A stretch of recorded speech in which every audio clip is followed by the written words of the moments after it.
Shalom Bapak Ibu Saudara-saudaraku yang terkasih dalam Tuhan Yesus Kristus. Selamat pagi, salam sejahtera untuk kita semua dimanapun saudara-saudara berada.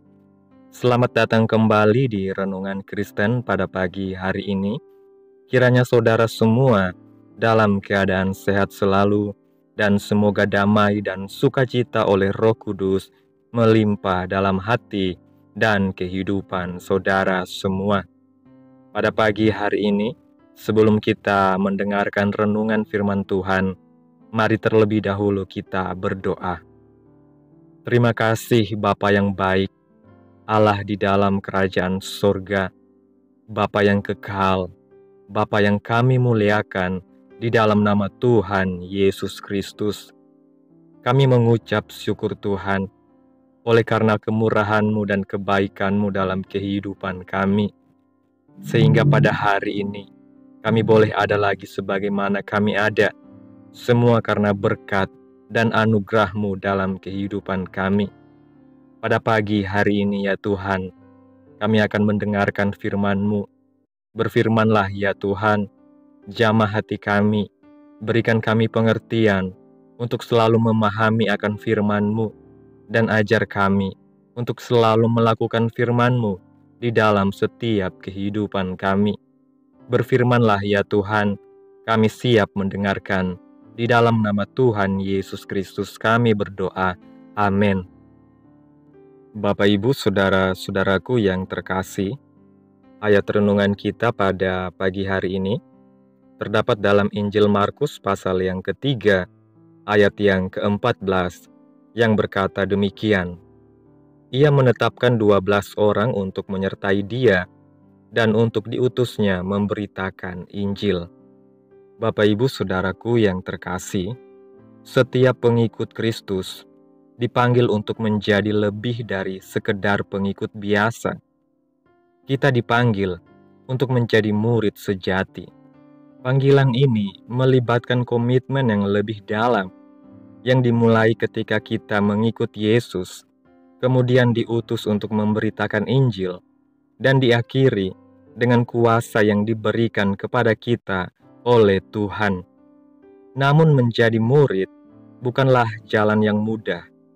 Itu adalah panggilan untuk rela meninggalkan kenyamanan kita dan menempatkan Kristus sebagai pusat dari segalanya. Dalam ayat pembacaan kita pagi hari ini, kita melihat bahwa Yesus menetapkan 12 orang untuk menyertainya dan kemudian mengutus mereka untuk memberitakan Injil. Ini bukan hanya sekedar panggilan untuk menemaninya, tetapi untuk ikut serta dalam misi besar Tuhan, yaitu mencari dan menyelamatkan yang terhilang. Menjadi murid Kristus berarti kita dipanggil bukan untuk hidup bagi diri sendiri, tetapi untuk hidup bagi Tuhan dan sesama. Apakah kita siap menjawab panggilan ini? Perikop ayat renungan kita pada pagi hari ini mengingatkan kita bahwa Yesus datang bukan untuk membangun sekedar sebuah agama atau tradisi baru. Yesus datang untuk membawa hubungan yang hidup dan nyata antara manusia dan Allah.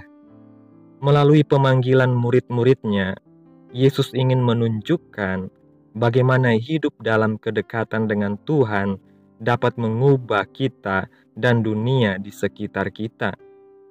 Pertanyaannya bagi kita hari ini adalah, apakah kita mau menjadi bagian dari perjalanan ini? Di tengah perjalanan menjadi murid, kita diingatkan bahwa seorang murid adalah seorang yang menyertai Yesus, bukan hanya mengikuti dari kejauhan, tetapi benar-benar menyertainya, hidup dalam hadiratnya, mengalami kuasanya, dan melihat mujizatnya. Dalam ayat 14, Yesus mengundang murid-muridnya untuk berjalan bersamanya setiap hari. Ini adalah simbol dari kedekatan dan komitmen kita kepada Tuhan. Kita tidak hanya mempelajari ajarannya, tetapi juga menjalani hidup dengan cara yang Dia ajarkan. Menjadi seorang murid Kristus juga berarti diutus untuk memberitakan Injil. Murid sejati tidak hanya sibuk dengan kehidupan rohani pribadinya saja, tetapi juga terpanggil untuk membagikan kabar baik tentang keselamatan kepada dunia yang membutuhkan. Kita diutus untuk menjadi alat Tuhan, menjadi terang bagi sesama.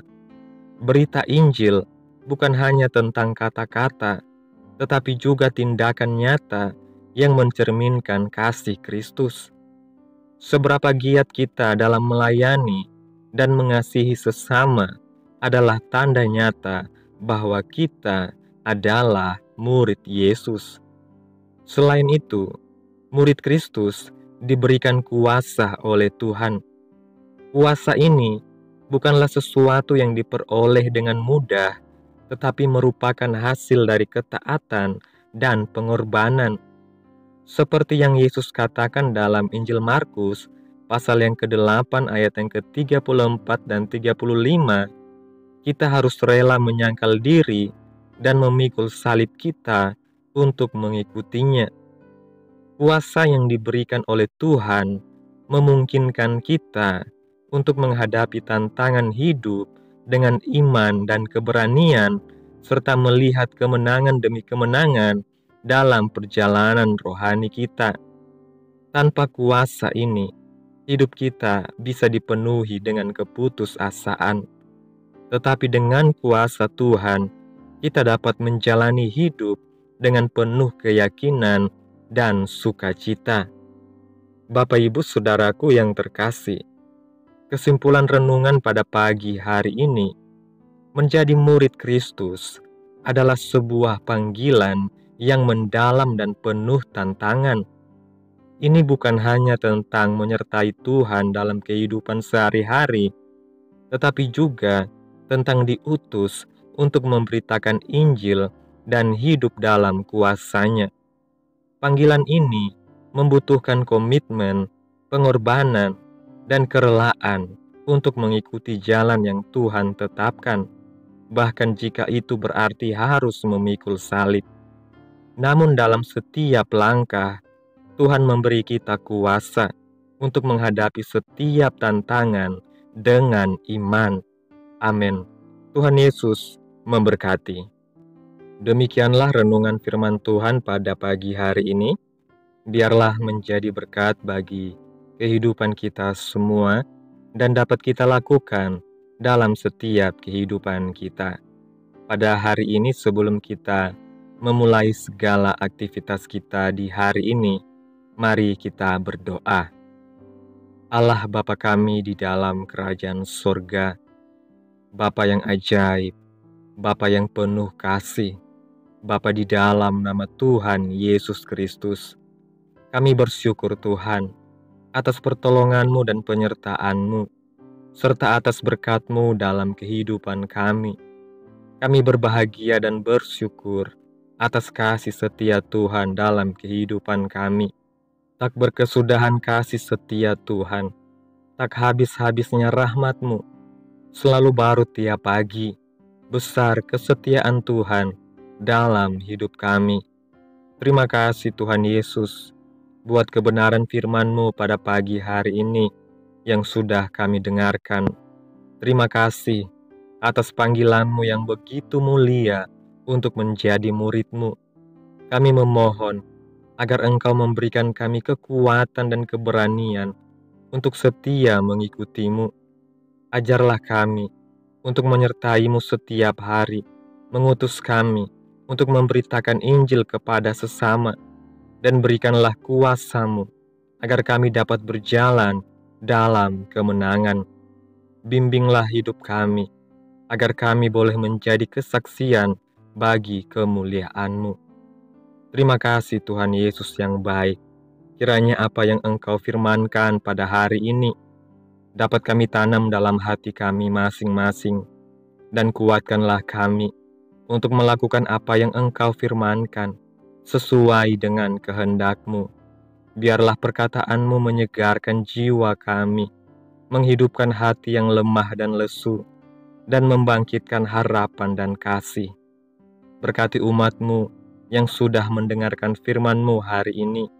Berkati di setiap saat, tempat, dan kondisi hidup mereka, agar senantiasa selalu merindukan dan membutuhkan firman-Mu sebagai pelita kebenaran yang memerdekakan dan penghiburan yang menguatkan. Ajarilah kami bahasa firman-Mu dan bimbinglah kami untuk selalu hidup sesuai kehendak-Mu, agar kami selalu dekat kepadamu. Terima kasih Tuhan Yesus, buat kesempatan hidup yang masih Engkau berikan. Kami mau pakai untuk hormat dan kemuliaan nama-Mu. Segala pergumulan dan persoalan hidup kami serahkan di dalam tangan Tuhan.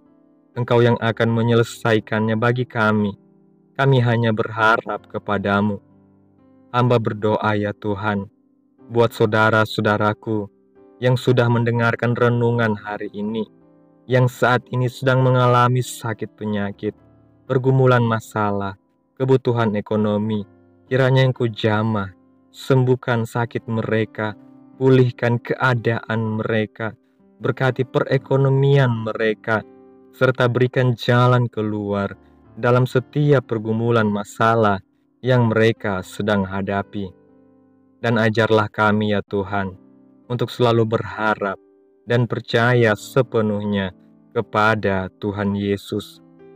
Kiranya Tuhan Yesus terus memberkati kehidupan kami, sanak saudara kami, daerah tempat tinggal kami, bangsa dan negara kami, pemerintah-pemerintah kami. Biarlah semuanya dalam kendali Tuhan, dan semuanya dalam perlindungan Tuhan, serta jadilah sesuai kehendak-Mu yang terbaik dalam kehidupan kami. Pada hari ini ya Tuhan, kami anak-anak-Mu akan melakukan berbagai aktivitas. Kami akan bekerja dan menjalankan tugas tanggung jawab kami. Kiranya Tuhan yang mampukan. Kami serahkan seluruh rencana dan agenda hari ini ke dalam tangan Tuhan. Biar Tuhan yang berkarya dan biarkan semua rencana sesuai dengan kehendak-Mu. Terima kasih Tuhan Yesus yang baik. Ampuni segala dosa dan kesalahan kami. Jadikan kami pribadi yang lebih baik setiap harinya. Jagai kehidupan keluarga kami. Berikan kami kesehatan dan tuntun kami ke jalan yang benar. Tutup bungkus kami oleh kuasa darah-Mu. Hindarkan kami dari segala kecelakaan, mara bahaya, sakit penyakit, orang-orang jahat, kuasa-kuasa kegelapan, gangguan-gangguan iblis, bencana-bencana alam. Tuhan jauhkan, Tuhan singkirkan, Tuhan hancurkan semuanya, hanya di dalam nama Yesus. Terima kasih Tuhan Yesus. Inilah yang menjadi doa kami. Mari sama-sama kita berdoa Bapa kami. Bapa kami yang di surga, dikuduskanlah nama-Mu, datanglah kerajaan-Mu, jadilah kehendak-Mu di bumi seperti di surga. Berikanlah kami pada hari ini makanan kami yang secukupnya, dan ampunilah kami akan kesalahan kami, seperti kami juga mengampuni orang yang bersalah kepada kami. Dan janganlah membawa kami ke dalam pencobaan, tetapi lepaskanlah kami daripada yang jahat, karena Engkaulah yang mempunyai kerajaan dan kuasa dan kemuliaan sampai selama-lamanya. Amin.